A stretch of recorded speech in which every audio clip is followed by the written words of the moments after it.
programme matinal La Connexion. En ce temps de confusion et de panique générale, vous avez besoin de vous connecter au trône de Dieu et de maintenir la communion avec le Seigneur. Cette émission, c'est un temps de connexion divine. Gloire à Dieu. Nous voulons dire merci à Dieu pour ces moments. Baissons la tête pour la prière.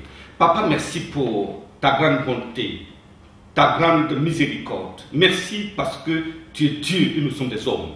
En venant à toi, en cette matinée, nous prions que ta grâce coule dans la vie des uns et des autres au nom de Jésus. Père, merci pour la réponse.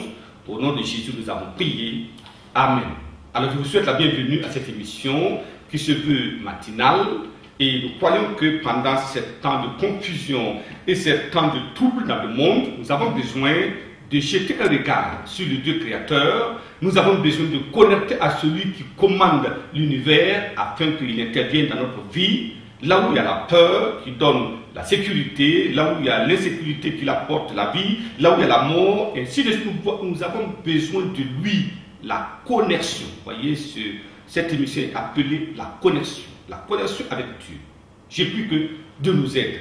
Regardons aujourd'hui notre première étude intitulée « Le plan originel de Dieu pour l'homme ». Dieu avait un plan originel et il a établi et il avait commencé à mettre en place ce plan dans la vie de l'homme. Mais que s'est-il passé? Nous le verrons par la suite. Mais en attendant, regardons Genèse chapitre 1, versets 1 et 2. Il dit là-bas: au commencement, Dieu créa les cieux et la terre. Ça veut dire qu'au commencement, il n'y avait rien. C'est ce que le verset 2 nous dit. La terre était informe et vide. Il y avait des ténèbres à la surface de l'abîme. Et l'Esprit de Dieu se mouvait au-dessus des eaux. Voilà ce que la Bible nous dit. Alors, Dieu créa les cieux, il créa la terre. C'était effectivement magnifique. Lui, il a testé et il créa un magnifique jardin qu'il a appelé Jardin d'Éden. Et après avoir tout créé, il a déclaré que tout était merveilleux. Vous voyez, tout ce que Dieu fait est parfait. Il dit tout est parfait. Toute la terre, l'herbe, les animaux, tout était là. Un jardin merveilleux. Et maintenant Dieu dit quelque chose encore à faire. Après avoir tout créé, il dit dans Genèse chapitre 1, le verset 26. Il nous dit là-bas: puis Dieu dit, faisons l'homme à notre image. Arrêtons-nous là. Faisons, ça veut dire c'est plusieurs personnes. Et cela nous ramène la notion de la Trinité. Dieu le Père, Dieu le Fils, Dieu le Saint-Esprit en un. C'est Dieu, mais trois composants éternels, coexistants et tout cela. Alors donc, il dit, faisons l'homme à notre image, selon notre ressemblance, et qui domine sur les poissons de la mer, sur les oiseaux du ciel, et sur le bétail, sur toute la terre, et sur tous les reptiles qui rampent sur la terre. Verset 27, Dieu créa l'homme à son image, il le créa à l'image de Dieu, il créa l'homme et la femme, et Dieu les bénit. Gloire à Dieu. Alléluia. Vous voyez, ça c'était un plan originel de Dieu. Alors, un être extraordinaire venait d'être créé. Il était doté d'une intelligence surnaturelle.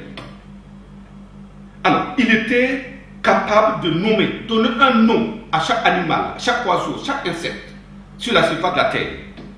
Alors, et tous les animaux, les oiseaux, les petits, les grands étaient venus, il a donné à chacun un nom. Quelle intelligence extraordinaire. Il était rempli de sainteté. Dieu dit, créez l'homme à notre image. Il avait la sainteté de Dieu, la pureté. Il était doté d'une sagesse et d'une connaissance exceptionnelle. Il jouissait d'une bonne santé et la force de Dieu était avec lui. En un mot, l'homme était l'image du Dieu invisible. Voyez, aujourd'hui les gens sont de courir. Ils cherchent à être des grands. Ils veulent avoir une renommée. Mais déjà à la création, dans le plan initial de Dieu, Dieu a créé l'homme à son image. L'image de Dieu invisible. Il avait tout, tout était au complet. Rien ne manquait à l'homme à ce moment-là. Son bonheur était parfait. Et en plus, il était ami de Dieu. Et cette amitié était une amitié inséparable. Parce qu'il devenait et communiait avec l'homme. Il faisait la fierté de Dieu. Une merveilleuse créature de Dieu, placée dans un jardin fantastique, extraordinaire. Alors, il était le maître du monde et Dieu lui donna la domination. Voilà comment Dieu a créé l'homme. Voilà comment il l'a placé dans le jardin. Voilà comment le programme de Dieu était en train de se dérouler, parce qu'au-delà de la création, Dieu avait un plan qu'il voulait exécuter. Adam et sa femme Ève, son épouse, étaient ravissants. Cette épouse était ravissante. Ils vivaient dans le bonheur parfait. Rien ne leur manquait. Tout était là. La connexion avec Dieu était parfaite. Tout était normal. Ils vivaient dans le jardin et communiaient entre eux et communiaient avec Dieu à tout moment.